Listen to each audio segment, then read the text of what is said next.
Сәлеметсіздер ме? Бүгін бізде математика 4-ші сынып 117-ші сабақ. Есеп құрастыру және шығару. Бірінші есеп. Диаграммадан қандай ақпаратты білдің? Диаграмма бойынша сұрақтар әзірле және оны сыныптастарыңа қой. Бір адам жылына 445 килограмм қоқыс тастайды. Яғни бізде көк түс бойынша қатырқы қағаз және қағаз 35%, жасыл тамақ қалдықтары 41%, пластик күлгіне 3%, сары шыны әйнек, ақшыл көк металл бұл 4%, басқалары 9%-да алып жатыр екен. Яғни ең көп қоқыс тамақ қалдықтары 41%-ды құрайды екен. Ал ең аз қоқыс пластиктен тасталады, 3%. Енді сұрақ, металдан қанша пайыз қоқыс тасталады? Шынымен басқалары қанша пайыз қоқысты құрайды екен? Осылай сұрақ қоюға болады, және сұрақтарды басқа түрде ауыстырып қоюға болады екен. Екінші есеп, есептерді шығар, есептердің шарты мен шешуін салыстыр. Еріктілер тобында 450 адам бар, олардың 5-3-і оқушылар. Топта қанша оқушы бар? Еріктілер 450 болса, оның 5-3-і оқушылар, яғни 450-ді бөлеміз 5-ке, көбейтеміз 3-ке, бізде 270. Топта 270 оқушы бар екен. Еріктілер тобында 270 оқушы бар. Бұл топтың барлық мүшелерінің 5-3 бөлігін құрайды. Топта барлық қанша адам бар? Яғни 270 бұл 5-3-і.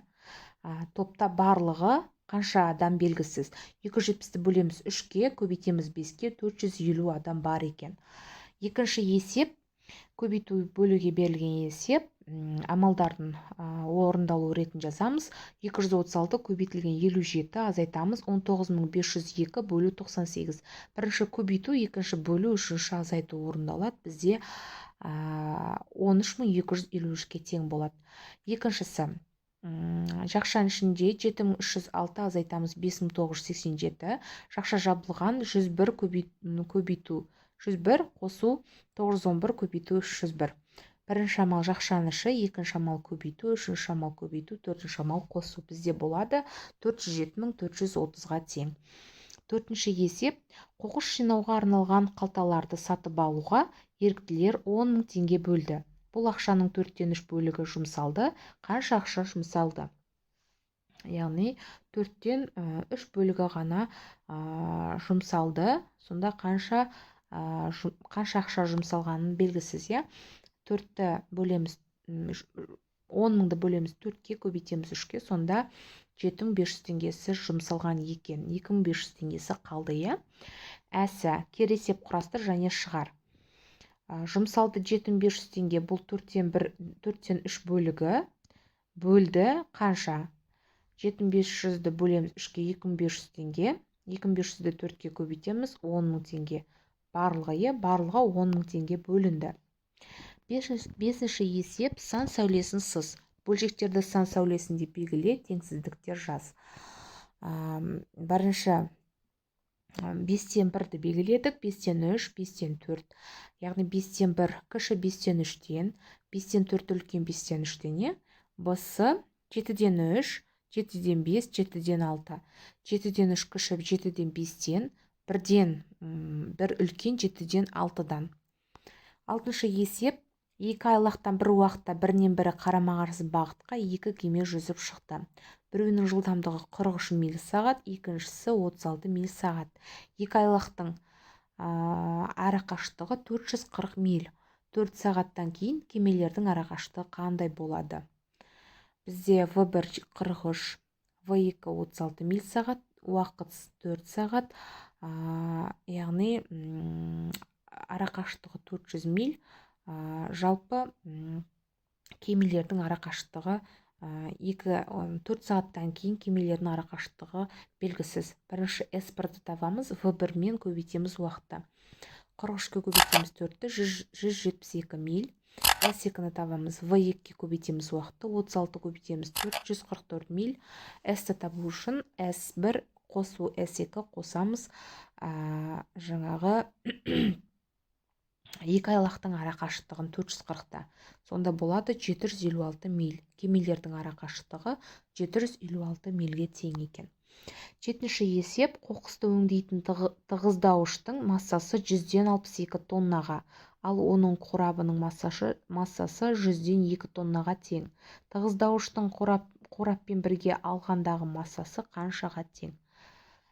Престің массасы 162 тонна, қорабының массасы 102 тонна.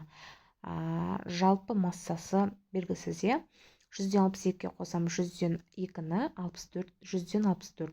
Престің қораппен бірге алғандағы масса 164 тонна екен.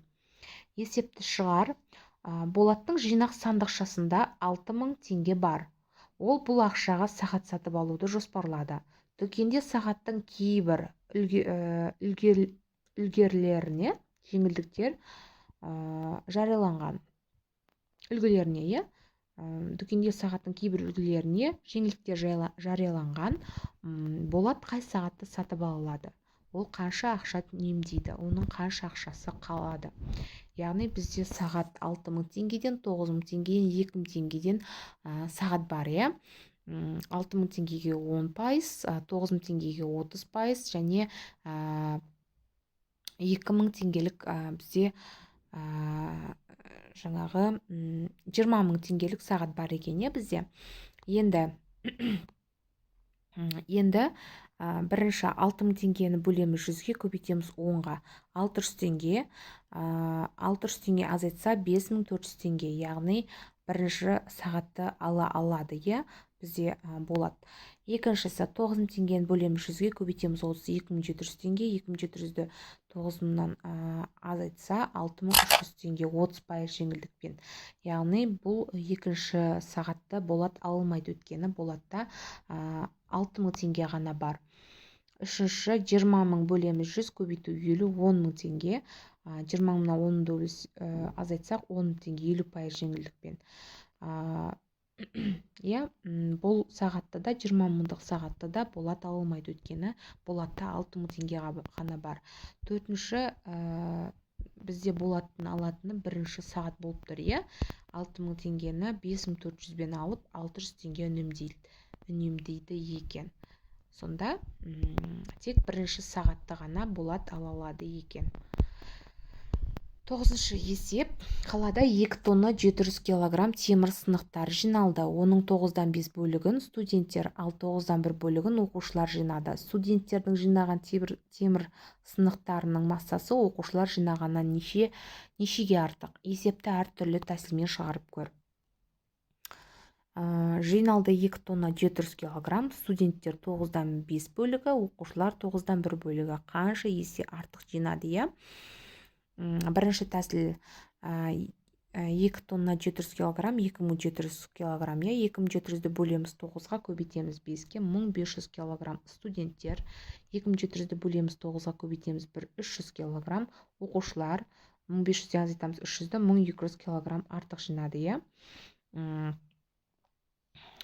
Енді студенттер оқушылардан қарағанда 1200 килограмм артық жинады. Екінші тәсілі 9-дан 5 азайтамыз 9-дан 1 тең 9-дан 4. Студенттер артық жинады, 2700 бөлеміз 9, көбейтеміз 4, 300 көбейту 4, 1200 килограмм. Студенттер оқушыларға қарағанда 1200 килограмм артық жинаған екен. 10-шы есеп. Ойлан және жауап бер. Кітаппен бетбелгі бірге 1000 теңге тұрады. Кітап бетбелгіге қарағанда 700 теңге қымбат. Кітаппен бетбелгінің әрқайсысы неше теңге тұрады? Яғни бетбелгі белгісіз x, кітап x қосу 700 теңге деп алдық, 1000 теңге. Енді x бойынша теңдеу құрсақ, бізде x қосу 700 тең 1000. 2x қосу 700 тең 1000, 2 көбейту x, 2x, яғни қосу тең 1000 азайтамыз 700, 2 көбейту x тең 300, x-ті табамыз, 300-ді бөлеміз 2-ге, x-іміз 150-ге тең, бетбелгі, 150 қосамыз 700 тең 850, яғни кітап бетбелгі 150 теңге, кітап 850 теңге тұрған екен. 11-ші есеп. 600 теңгеге сауда жасалды. Бұл бастапқы ақша сумасының 3/2 бөлігін құрайды. Бастапқы суманы тап. Яғни 600-ді бөлеміз 2-ге, көбейтеміз 3-ге. 900 теңгеге бастапқы сумасы. Кересепті құрастырамыз. Бастапқы сумасы 900 теңге, сауда жасалды, белгісіз, бірақ 3/2 бөлігі, 900 көбейтеміз 3/2-ге, 900-ді бөлеміз 3-ге, көбейтеміз 2-ге, сонда 600 теңге. 600 теңге сауда жасалған екен.